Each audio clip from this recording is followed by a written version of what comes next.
What if sleep wasn't simply a natural need, but a divine force capable of putting mortals, heroes, and even the king of the gods to sleep? Every single night, without exception, we abandon the world of the living for several hours. Our eyes close, our consciousness fades, and we plunge into an invisible kingdom filled with dreams, visions, and mysteries. For the ancient Greeks, this wasn't just a biological process. Behind every sleep hid an ancient deity, a silent entity whose power was so immense it could bring down the mightiest gods on Olympus. His name was Hypnos, twin brother of Thanatos, death itself, master of dreams, guardian of the night, and holder of a power that even Zeus could not fully control. Tonight, on Chronicles of Shadows, we explore the fascinating story of Hypnos, the Greek god of sleep, his dark origins, his mysterious powers, his bond with dreams, and how he managed to deceive the ruler of Olympus, not once, but twice. Because behind every peaceful night might lie one of the most powerful deities in all of Greek mythology.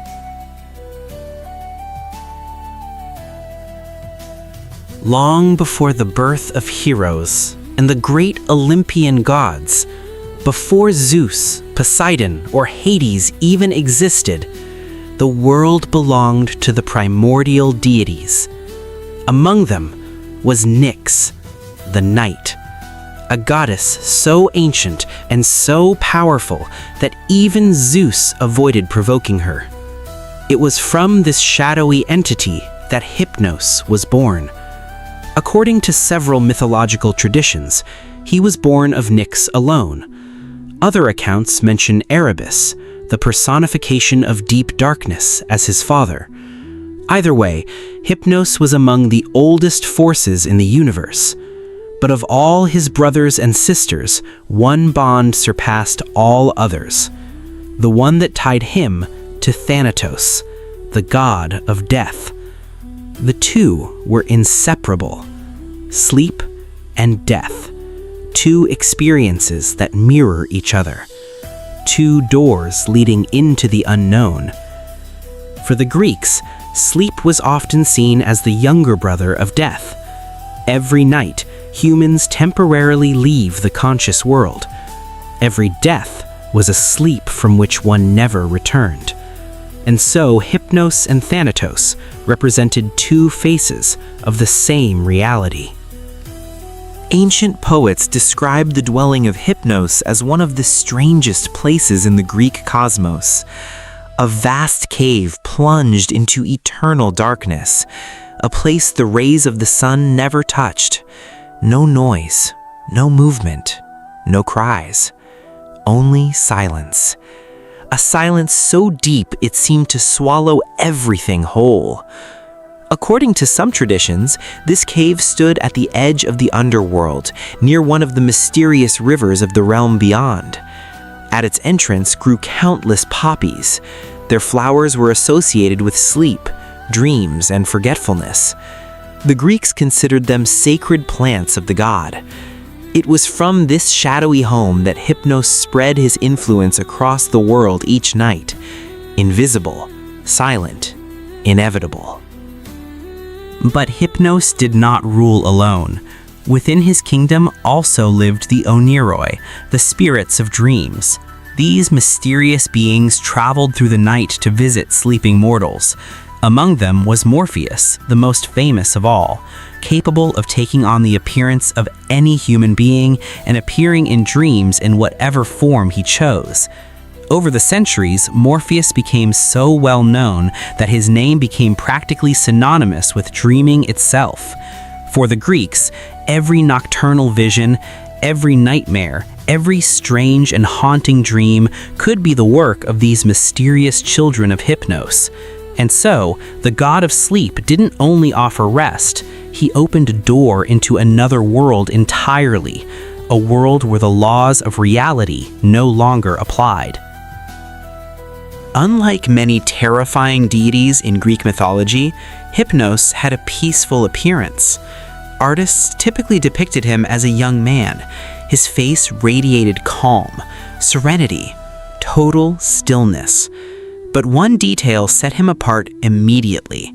Wings grew from his temples, small, elegant wings that allowed him to travel the world in complete silence. When he drew near a mortal or a god, sleep was never far behind. Some legends say he also carried a branch of poppy, or a horn filled with a magical substance capable of putting anyone who breathed it into a deep slumber. No warrior, no king, no god was ever fully safe from his power. Among the most famous stories connected to Hypnos is the tale of Endymion, a man of extraordinary beauty. Depending on the version, he was a shepherd, a king, or a hunter, but all accounts agree on one thing: his beauty was unmatched. One day, Selene, the goddess of the moon, fell deeply in love with him. Every night she descended from the sky just to gaze upon his face. But there was a problem. She was immortal. He was not. Time would eventually tear them apart. And so, the gods found a strange solution. Endymion was plunged into an eternal sleep, a sleep from which he would never wake, but one that would preserve his youth forever. From that day on, Selene could continue to gaze upon him night after night.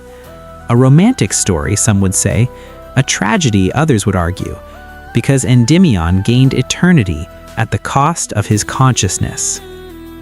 But the most impressive story involving Hypnos is undoubtedly the one in which he dared to challenge the master of Olympus, Zeus, king of the gods, sovereign of the sky, master of thunder. It began when the goddess Hera sought to manipulate events for her own gain. To execute her plan, she needed one thing: Zeus had to fall asleep. So she turned to Hypnos for help. And against all expectations, the god of sleep agreed. Seizing a moment of distraction, he plunged Zeus into a deep slumber. Hera was free to act.